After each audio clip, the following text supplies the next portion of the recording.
Hey, hello everyone, Sean Simons, PPG Grandpa. Welcome to episode 109. We're going to be doing a 2-year update on Doug Martin. Remember, he had a crash 2 years ago today, and this is his update. So this is not a live show. It's not a very long show. This is Valentine's Day, so make sure that you spend more time with your honey than you do with us online talking about paramotors. Anyways, on with the show. So I was asked to give a quick update as to where I'm at and all that kind of stuff. We're coming up on 2 years. Next week Monday is 2 years. Wow, 2 years. Tonight, for the first time, a thrill seeker sharing his story of survival. About a month ago, we first reported the Paramotor pilot from Paw Paw who was in critical condition after a crash landing. PPG Grandpa's Paramotor podcast, otherwise known as ClearPropTV.com. Doug, if you would, give us a little bit of background. What happened on Valentine's Day? Made a bad judgment out flying one evening. Was a little too bumpy out, flying way too low. I ended up hitting the lake real close to my home here. Relatively high rate of speed, really a full dive in the paramotor. When I hit the lake, I really kind of thought I was going to hit the lake and bounce. That's the last thing I remember is hitting the lake. Basically, he's saying, whoa, that felt weird. Whoa, that felt weird. Yikes, that was scary. He says, yikes, that's scary. And then right here, he says, glad that's over with. He says, glad that's over with. And then this happened. I still don't understand how you could make such a huge spin straight down into the ice like that. You're a miracle to be alive, man. Absolutely. Yeah, I shouldn't have survived the impact in the first place. Realistically, it was a really, really terrible event that every single event afterwards worked fantastic. And if it wouldn't have been for every one of those events, I wouldn't be here. Well, a lot of things have made a lot of progress in the past 2 years.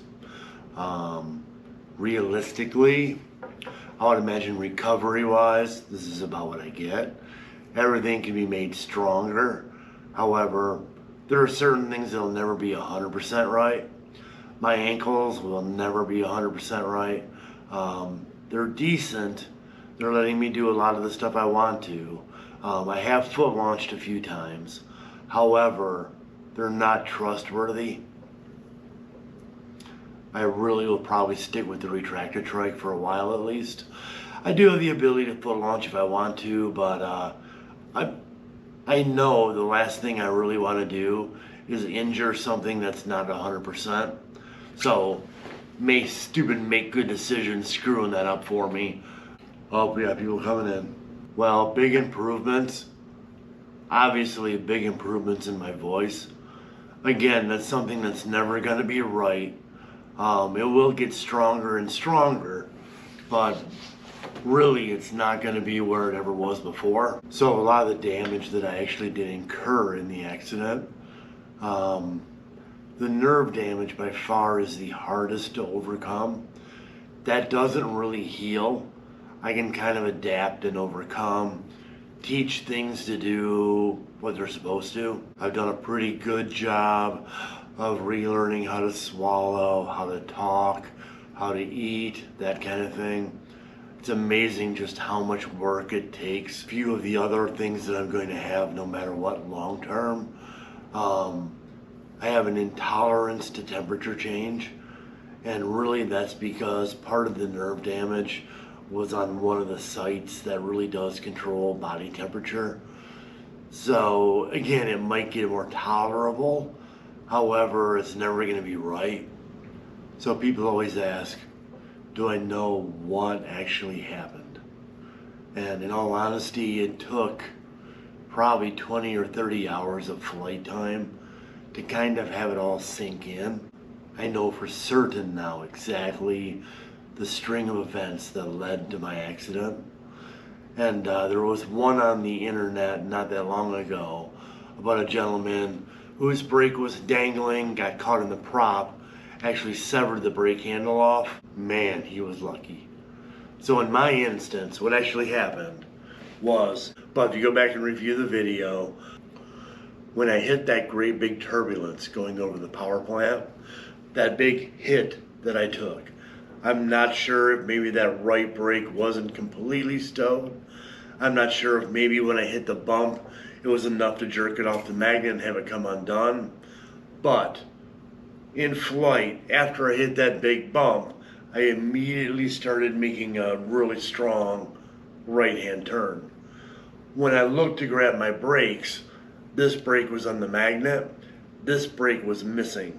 So I remember looking behind me, and I could see the brake line behind my head, and no matter what, I could not grab that handle to save my life or the line. So what I ended up actually having to do was, in flight, while I'm actually beginning my spiral, I had to reach around, grab it with my left arm, pull it through the netting. My handle actually just went between the knots of the netting, got hung up in the netting. That was enough for me to get both hands on my brakes. By then, I'm in a flat spin right to the ground. And I realize now that really, as I was beginning that spiral, really, I should have grabbed my reserve, thrown my reserve, would have been the smartest thing to do.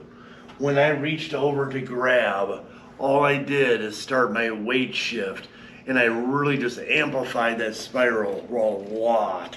And that kind of locked me into a spiral. The last thing I remember was going straight for the ground, one brake in each hand, and I really had no idea if I was over the lake, over water, over who knows what. I didn't. I knew I wasn't over a home or something like that. However, I remember looking down, and all I wanted to do was try my best to land on my feet and not face first. So when I did, buried my brakes.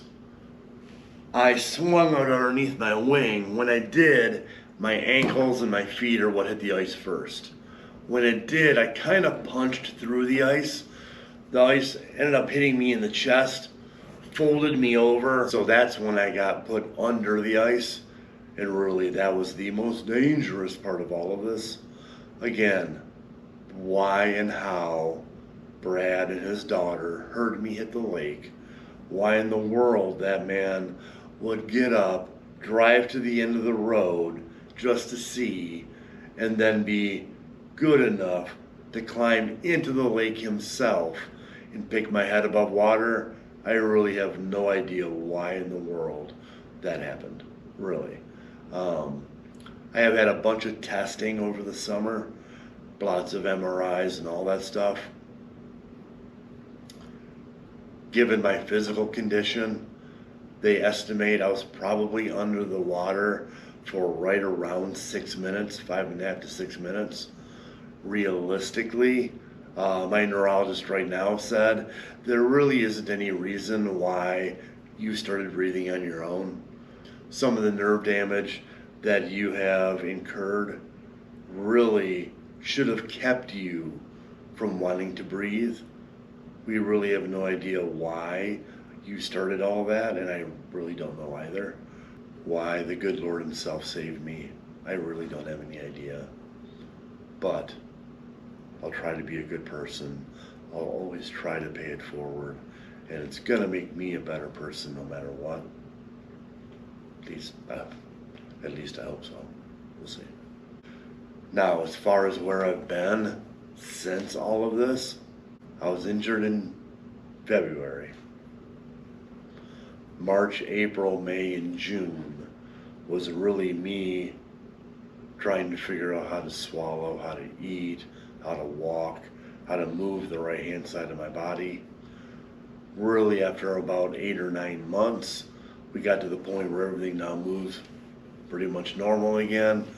But really, that took 9 months, maybe almost a year. At about the 9-month mark, when I was pretty sure I had good control of my motor function, that's when I started flying again. For the record, I love my retractor trike. It is just like flying foot launch in the air. You almost don't notice it at all.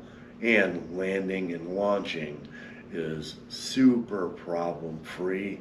So I really do enjoy my trike. After about 12 months, really everything kind of came back, how it happened. Knowing exactly what happened in that event really was a big help when it came to spending more time in the air. Realizing the chain of events that led up to my accident really was good for the mind. It did a good job of kind of putting the mind at ease. Now I know what, like anything, now I know what not to do. Hopefully we don't do that mistake again, we'll see. But now I know what not to do. Well, in that time, been doing more and more flying, really trying to make good decisions. I'm not flying on bad days and things like that. But I have managed to get quite a bit accomplished hour-wise. I probably have about 140 hours on my retractor trike and paramotor and my Nivea Link 2 wing. I'm probably be looking for a new wing come this summer. I've really loved the BGDs lately. It's probably going to be my next wing. We'll see. Actually, I'm sure my next wing is probably going to be a Nivea car bus, because one of the things I did accomplish, and I'm really proud of this, I really thought I was going to get my tandem maybe a year and a half after I started flying. We're at like 4 years now. Took me a lot longer to be sure that I was going to be comfortable taking somebody up with me. Me launching, flying around in a paramotor, risking myself, that's one thing. Me taking another person up with me and me being responsible for them and their safety, that really was a lot harder to absorb. And I'll be honest, I know the repercussions of doing something dumb in the air. I would never, ever want to be responsible for doing that to someone else. So, it took me a long time to kind of figure it out, but I really needed that next step. I was lucky enough that over Christmas break, again, I teach college, I'm lucky enough to have 3 weeks off over Christmas break. I was lucky enough to go down to One Up Adventures, and Travis, Allie, and Kyle, we ended up getting my tandem and my basic flight instructor certification. So now I'm legal for tandem, and super excited about that. I have a Zenith trike coming. Most likely it'll be May or June before it finally gets here. But I had lots of considerations for wanting to fly. And in all reality, given the type of flying I intend to do tandem, I really need something that the passenger is very secure in. I don't have to worry about them balancing. I don't have to worry about them weight shifting around. The Zenith trike works perfect for that because they're right out in the open up in front. They're locked in nice and neatly. Very easy to see over them. Bringing someone up tandem, if I can do that in a really, really quality tandem trike, really just puts the mind at ease a little bit more, and it's going to make the whole process simpler. It's got a Cosmos 300 on the back of it. Really looking forward to it. When I was down at One Up, I was lucky enough to be able to do maybe 11 tandem flights, 12. When I was down there also, got to hang out with some really cool people, got to do a whole bunch of flying there and in Wauchula, Florida. So got to see a whole bunch of people that I really do think a lot of. It really was a super great environment, great people. Can't wait to go back again next year. Probably stay a little longer next year, we'll see. Maybe I'll go a little earlier and stay a little later. Definitely would be worth it. Well, I will say I'm desperately looking forward to summer. Right now we have a solid foot of snow on the ground. It's been fun for snowmobiling and stuff like that, but I haven't been in the air in 2 weeks. It's kind of driving me crazy. The sad part is I'm out snowmobiling around. When I come to a stop, I'm looking up in the sky, looking at all the clouds, seeing if it's flyable.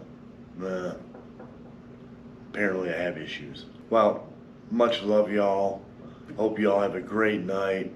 Fly on, have fun, go fast, make good decisions. Safety third. Don't be a dick. Give everything. Peace. So thank you very much for watching. Subscribe if you haven't. I'm very glad that Doug is doing well, and he is definitely on his way to recovery. Y'all have a wonderful day, and happy Valentine's Day. This is Sean Simons, PPG Grandpa, Paramotor Podcast, ClearProp TV, paratalk.org on Valentine's Day of 2022, episode 109.